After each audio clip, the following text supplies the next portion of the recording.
Bonjour à tous, j'espère que vous allez bien. On se retrouve aujourd'hui pour le premier récap comics. Et oui, ça fait un moment que je vous le tease, que je vous en parle, et bien il est enfin là. Dans un précédent récap, je vous parlais justement pourquoi je voulais séparer l'actualité ciné-série et jeux vidéo de l'actualité comics.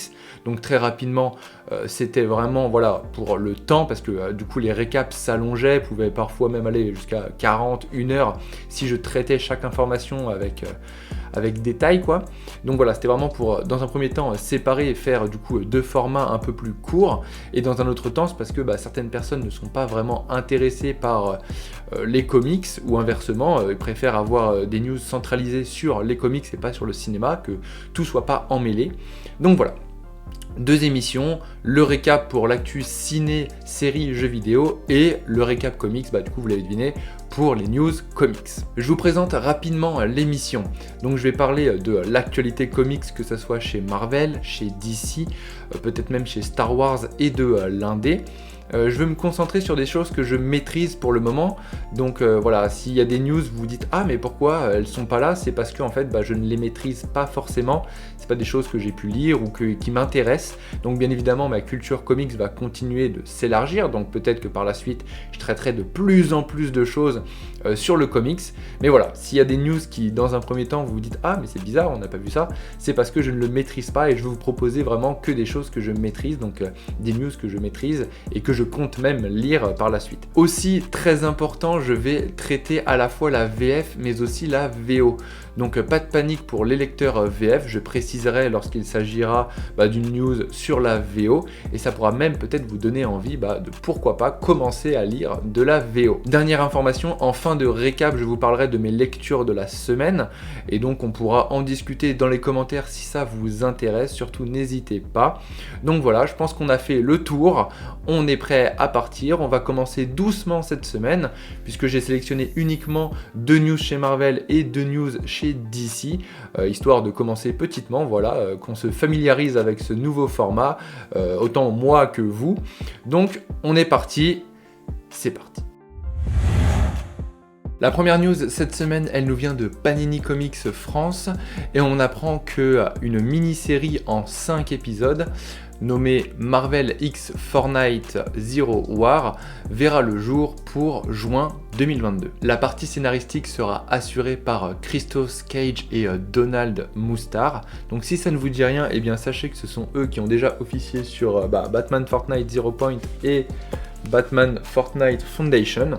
Donc voilà, ils vont reprendre leur rôle mais chez Marvel, et la partie dessin sera elle assurée par Sergio Davila. Batman Fortnite a été un succès monumental, et même en France, donc c'est normal que Marvel veuille aussi capitaliser sur ce partenariat. Donc voilà, on les retrouvera en 2022, et ce n'est d'ailleurs pas la première fois que Marvel fait un partenariat avec Fortnite, puisque si on se rappelle bien, en 2020, il y avait eu justement le Marvel X Fortnite Nexus War. Mais du coup, Zero War, eh bien de quoi ça va parler? Eh bien on nous emmènera sur l'île de Fortnite, où on pourra retrouver nos héros Marvel comme Spider-Man, Wolverine, Iron Man et même Shuri, ainsi que plein d'autres, et ils devront retrouver un fragment du point zéro. Donc le point zéro, pour ceux qui ne connaissent pas, c'est un petit peu l'endroit du tout et du rien, et où il y aurait une orbe d'énergie qui maintiendrait la réalité de manière assez stable, telle qu'on la connaît. Donc voilà, on peut penser que l'histoire sera focalisée sur une association entre les héros Marvel et les héros de l'univers Fortnite. Donc ça peut être vraiment très sympa, un petit peu comme le Batman Fortnite Zero Point. Mais la particularité de cette série, eh bien, c'est qu'elle sera publiée en simultané à la fois en VO et en VF. Donc c'est Panini eux-mêmes qui l'ont annoncé. Donc ça c'est très très cool. Et ça ne sera pas publié, c'est-à-dire attendre le dernier single VO puis directement publier un TPB en VF. Non, ça sera pas ça. Ça sera à chaque single VO, on aura aussi un single VF, et donc pour les deux d'ailleurs, il devrait comprendre un code à utiliser in-game pour avoir des missions ou alors peut-être même des skins à voir. En tout cas, c'est très très cool pour le comics français d'avoir cette publication simultanée à la fois VO et VF. Concernant le prix, moi je table un petit peu comme sur notre Batman Fortnite Foundation, à savoir du 4,90€, voilà, autour de 5€. Je pense que ça sera à peu près pareil. Donc en tout cas, hâte d'être en juin pour tous les joueurs de Fortnite, vous devriez bien kiffer. La deuxième news, eh bien, ça concerne une news VO et c'est une nouvelle mini-série pour notre tisseur préféré Spider-Man qui sera écrite, enfin du moins coécrite par Taboo, donc qui est un membre des Black Eyed Peas, ainsi que B. Earl, et en ce qui concerne les dessins, ils seront assurés par Juan Ferreira. Une mini-série qui se voudra horrifique, où on suivra les aventures du coup de Peter Parker qui quitte un temps New York pour rejoindre la baie de San Francisco, où le Demon Beer y fait rage. Donc le Demon Beer, si vous ne le connaissez pas, c'est un ennemi historique des New Mutants, que l'on voit d'ailleurs dans le dernier film sorti The New Mutant, et qui se prête d'ailleurs très bien au genre horrifique. La mini-série, elle devrait débarquer du coup, je le rappelle, en VO cet été. On n'a pas plus de dates, donc voilà, ça devrait être, voilà, en tout cas après juin pour sûr. Mais je vous tiendrai bien évidemment au courant dès qu'on a plus de news sur sa sortie. Cette semaine chez DC, on a eu l'annonce d'une nouvelle mini-série Batman Killing Time, écrite par Tom King et dessinée par David Marquez. Bon, est-ce que c'est une surprise? J'ai envie de dire non, hein, voilà, les séries Batman ne cessent de s'enchaîner, mais par contre ça fait très plaisir de revoir Tom King qui revient sur du Batman, hein, même si voilà, il n'a jamais vraiment quitté le personnage pour le moment. Je pense notamment à Batman Catwoman qui est en fin de parution. Donc voilà, en tout cas moi je trouve ça très très cool. Donc c'est une mini-série qui devrait être en 6 épisodes et qui devrait sortir dès le 1er mars pour le prix assez habituel de 4,99$. Bon, mais concrètement, Batman Killing Time, qu'est-ce que ça raconte? Eh bien on va suivre l'aventure du Riddler, de Catwoman et du Pingouin qui vont unir leurs forces afin de réaliser le plus grand braquage de l'histoire de Gotham City. Et qu'est-ce qu'ils vont essayer de récupérer d'après vous? Eh bien un artefact mystérieux mais surtout inestimable et qui appartient à Bruce Wayne. Et oui, donc on sera, on va dire, dans les jeunes années de Bruce Wayne et ce qu'on nous promet, c'est qu'on aura beaucoup d'action et surtout qu'au fur et à mesure de l'histoire, chacun des protagonistes va se trahir afin de rafler la mise, et du coup ça peut être vraiment cool de voir comment ils vont essayer un peu de se la mettre à l'envers chacun, et surtout de voir comment Bruce Wayne va essayer de récupérer son artefact, à savoir soit en tant que Bruce Wayne ou en tant que Batman.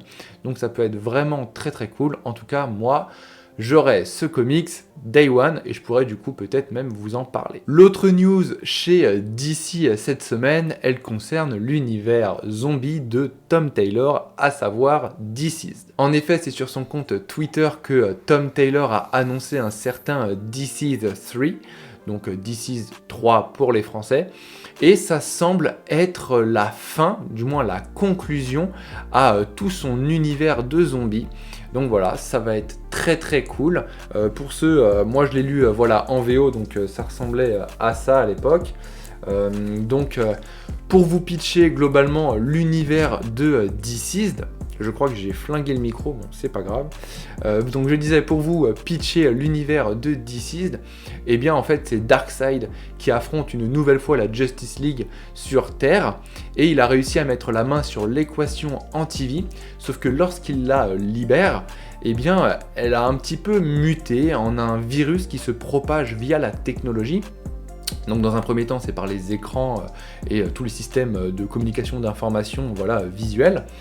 Et en fait nos plus grands héros vont se retrouver au cœur de ça, et donc on est un peu vraiment dans un délire totalement zombifié, donc un petit peu comme l'avait fait Marvel avec son Marvel Zombies. Donc voilà, projet très très cool que moi j'affectionne tout particulièrement et je suis très content d'ailleurs qu'il y ait, on va dire, ce dernier chapitre afin de clore son univers et toute son histoire. Pour tous ceux qui voudraient lire Deceased, en tout cas si vous voulez le lire en VO, je vous souhaite bon courage pour retrouver les singles, mais sinon il doit y avoir des TPB qui sont disponibles dans vos librairies spécialisées en comics. Sinon, ceux qui veulent plutôt se tourner vers la VF, sachez que Urban a quasiment tout édité, il me semble, sur Deceased. Donc on a Deceased, Deceased 2, Deceased Unkillable et Deceased Hope at World's End et Deceased Dead Planet, si je dis pas de bêtises. Donc voilà, sachez que vous avez de bonnes heures de lecture devant vous si vous voulez vous mettre un petit peu à cet univers zombifié, mais qui reste très très cool. Voilà, on a fait le tour de l'actualité comics pour cette semaine. En ce qui concerne mes lectures, eh bien moi cette semaine j'ai lu Sarah de Garth Ennis et de Steve Epting. Donc Garth Ennis, moi je l'aime beaucoup pour ce qu'il a fait sur The Boys et sur Punisher. J'ai pas encore pu lire ce qu'il a fait sur Preacher, mais je compte le lire très prochainement parce que je sais que c'est un incontournable. Pour revenir à Sarah, du coup Sarah, ça raconte l'histoire de plusieurs tireuses d'élite pendant la Seconde Guerre mondiale. Et donc plus particulièrement pendant la bataille de Leningrad. Donc on va suivre Sarah, qui est la tireuse d'élite la plus expérimentée, et on va suivre en gros son combat face aux Allemands, mais on va voir aussi qu'elle a certains démons intérieurs qui vont peut-être la conduire à sa perte. Donc c'est très très cool, on sent que Garth Ennis s'est beaucoup documenté sur la Seconde Guerre mondiale parce que il y a beaucoup de petites informations dont moi j'étais pas au courant, surtout sur des faits de comment se comportaient les soldats pendant la Seconde Guerre mondiale. Et du coup, voilà, c'est vraiment très très cool, ça se lit super vite et en plus il y a pas mal de tensions dans ce récit. Donc voilà, tout du long, il y a un certain suspense.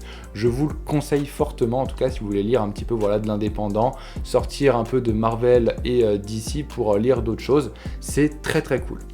Et du coup, dans un second temps, et donc c'est une lecture que je n'ai pas finie puisque je suis en train de le lire, c'est No Zombies. Très très cool, donc encore pour revenir sur la news DC, donc on est sur de l'univers zombie, et en fait ça nous présente un nouvel angle, à savoir ici en fait au lieu d'essayer de se débarrasser de tous les zombies, on essayait de les guérir avec un vaccin et donc de les traiter contre ce virus. Donc je vous dirai la semaine prochaine qu'est-ce que j'en pense une fois que je l'aurai terminé, mais pour l'instant en tout cas je trouve que c'est très très cool, et surtout l'angle d'approche sur les zombies est vraiment super cool, moi j'aime vraiment. Donc je vous tiendrai bien évidemment au courant. Voilà, le récap comics c'est terminé, j'espère que ça vous aura plu. Si c'est le cas, n'hésitez pas à lâcher un like, à partager autour de vous et à nous suivre sur nos réseaux sociaux, ça fera super plaisir. Je vous expliquerai un petit peu sur les réseaux justement comment va s'articuler les sorties du récap comics et du récap, puisque ces dernières semaines ça a été assez chamboulé, je vous l'avoue. Donc je vous tiens au courant, et surtout d'ici là, lisez des comics.